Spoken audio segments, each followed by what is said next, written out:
আম্মু তুমি আমাকে এখান থেকে এসে নিয়ে যাও। ওই আমার ক্যামেরার দিকে তাকাই বলো। আম্মু তুমি আমাকে এখান থেকে এসে নিয়ে যাও।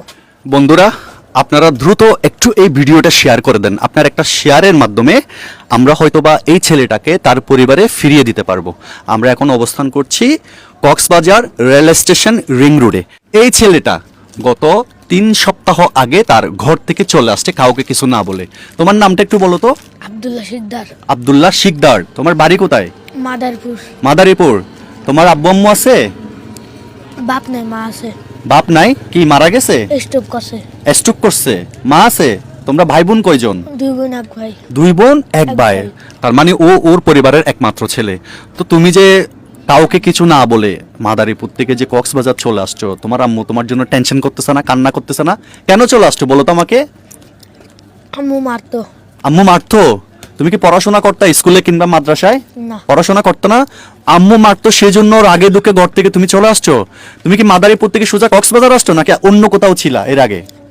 মাদারপুর তো আইছিল Kamalapur rail station. Kamalapur rail station. Madaripur থেকে ওইখানে আসছো, এরপরে কমলাপুর থেকে কই আসছিলা? কমলাপুর তো আইছিল চট্টগ্রাম। Chittagong rail station. তারপর এখানে কক্সবাজার কখন আসছো? কক্সবাজার আইছিলাম 2-3 দিন হইব। 2-3 দিন আগে।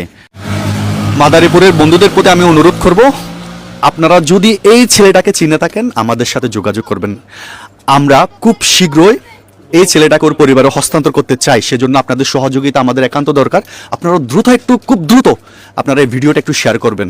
সবার কাছে অনুরোধ, আপনারা দ্রুত এই ভিডিওটা একটু শেয়ার করে দেন যেন এই ছেলেটাকে তার পরিবারে আমরা হস্তান্তর করতে পারি। এর আগে আমরা একটা মাদ্রাসা পড়ুয়া স্টুডেন্টকে রেস্কিউ করেছিলাম 1 বছর আগে, চট্টগ্রাম বহদ্দারহাট। ওইখান থেকে ছেলেটা মাদ্রাসায় পড়াশোনা করতো, মাদ্রাসার অতিরিক্ত পড়ার চাপে সে ওইখান থেকে পালিয়ে চট্টগ্রাম শহরে চলে আসছিল। পরবর্তীতে আমাদের নজরে আসে 1 বছর আগে, আমরা একটা ভিডিও করি সোশ্যাল মিডিয়াতে সারি। পরবর্তীতে 1 দিন পরে ছেলেটাকে কক্সবাজার থেকে গিয়ে তার মা বাবা নিয়ে যায়। সো একটা মেসেজ থাকবে, আপনারা দয়া করে আপনাদের সন্তানদের প্রতি শাসন করার ক্ষেত্রে একটু মনোযোগী হবেন। এমনভাবে শাসন করবেন না যেন ছেলেরা অবাধ্য হয়ে কাউকে কিছু না বলে ঘর থেকে বের হয়ে যায়। শাসন বাচ্চাদের অবশ্যই করতে হবে, সেটা লিমিটের মধ্যে। হয়তোবা তার পরিবার তার জন্য অনেক বেশি চিন্তা করতেছে, হয়তোবা তার মা ওর চিন্তা হয়তোবা অনেকটা পাগল হয়ে গেছে। সবাই যে যেখান থেকে দেখছেন এই ভিডিওটা একটু শেয়ার করে দিবেন। সবাই ভালো থাকবেন, সুস্থ থাকবেন।